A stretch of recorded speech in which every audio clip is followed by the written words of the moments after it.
ज्ञान के चक्षुओं के खुलने का उद्देश्य भी तो यही है कि हम अपने जीवन को सही सांचे में ढाल सकें, सही निर्णय ले सकें, ऐसे निर्णय जो हमारे जीवन को अद्भुत बना सकते हैं,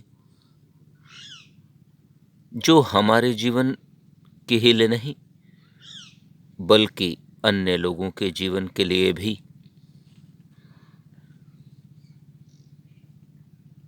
महत्वपूर्ण हो। और ऐसा जीवन जो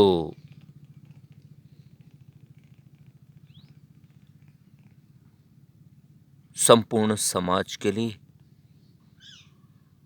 पशु पक्षियों एवं पादप जगत के साथ साथ पूरी सृष्टि एवं प्रकृति के लिए भी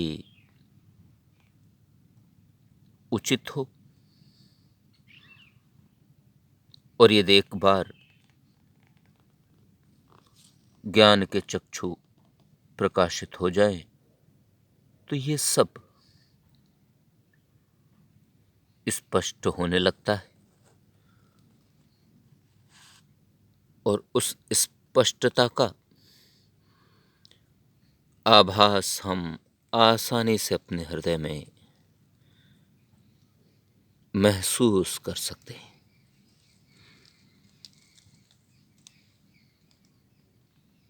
ज्ञान के चक्षुओं के प्रकाशित होते ही अंतर्मन की कलुषता मानो छट से जाती है। एक नए अंतर्मन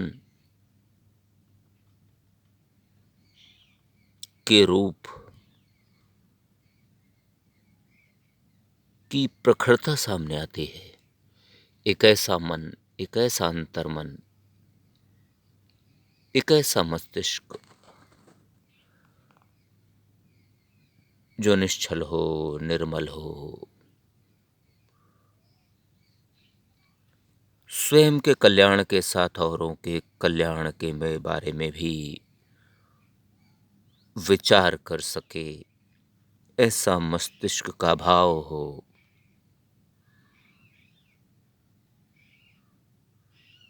और यदि यह उपलब्धि हासिल हो जाती है तो यह बड़ी उपलब्धि है। सामान्यतः हम धन संपत्ति, वैभव, ऐश्वर्य, पद आदि को ही अपनी उपलब्धि मान बैठते हैं, पर इनके अलावा भी एक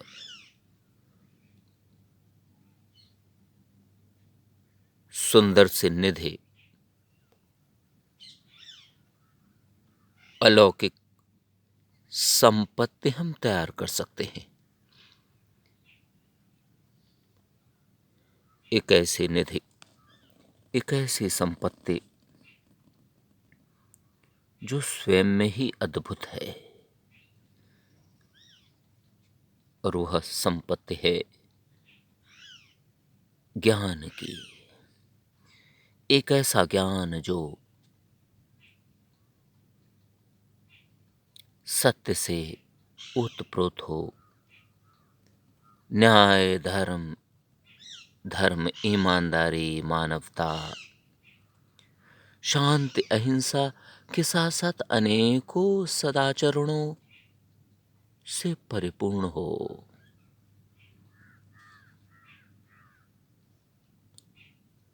और यदि यह निधि, यदि यह संपत्ति हम अर्जित करने की कोशिश करते हैं और कर लेते हैं तो एक बड़ी उपलब्धि है। और इस उपलब्धि के प्राप्त होते ही, इस निधि के प्राप्त होते ही, इस ज्ञान के रूप की प्राप्ति होते ही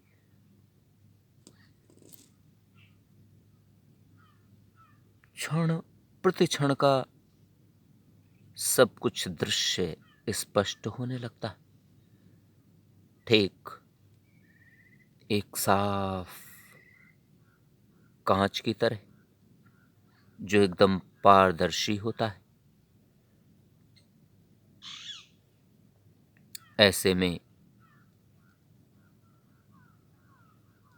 सद्मार्गों और कुमार्गों का भेद स्पष्टता से निखर कर सामने आता है।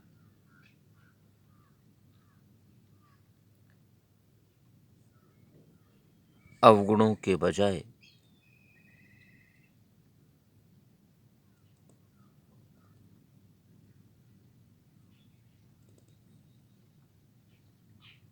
हम गुणों से खुद को प्रेरित कर पाते हैं, गुणों से अपने शरीर को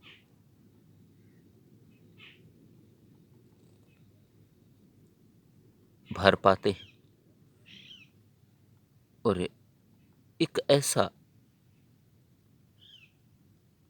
रूप हमें प्राप्त होता है जब हम आसानी से सत्य और असत्य के बीच, न्याय अन्याय के बीच, धर्म अधर्म के बीच, ईमानदारी बेईमानी के बीच, मानवता अमानवीयता के बीच, हिंसा और अहिंसा के बीच, शांति और अशांति के बीच भेद को आसानी से समझ सकते हैं। और जब ये सब कुछ हम समझने लगते हैं तो हमें एक अद्भुत जीवन का रूप प्राप्त होता है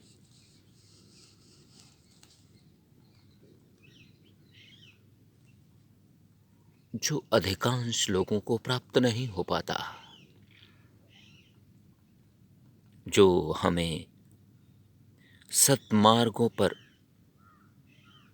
पहुंचने के लिए प्रेरित करने लगते हैं और निरंतर ही हम स्पष्टता के साथ अपने निर्मल निश्चल मन के साथ सद्मार्गों की ओर बढ़ते रहते हैं और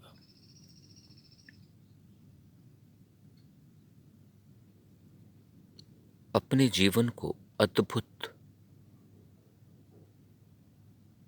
करते रहते हैं और हमारे जन्म की जहां पर सार्थकता भी सिद्ध होने लगती है। यहाँ पर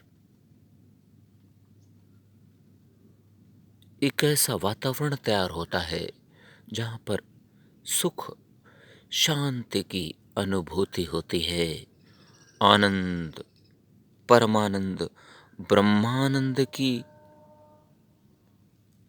प्राप्ति होने लगती है। जब ऐसा होता है तो मनुष्य का मन, मनुष्य का प्रत्येक आचरण सत्य न्याय धर्म ईमानदारी मानवता शांति अहिंसा आदि सद्गुणों से परिपूर्ण हो जाता है और प्रत्येक क्रियाकलाप में यह झलकता दिखता है, आसानी से महसूस भी किया जा सकता है। हमें तो इसके लिए निरंतर प्रयासरत ही रहना चाहिए।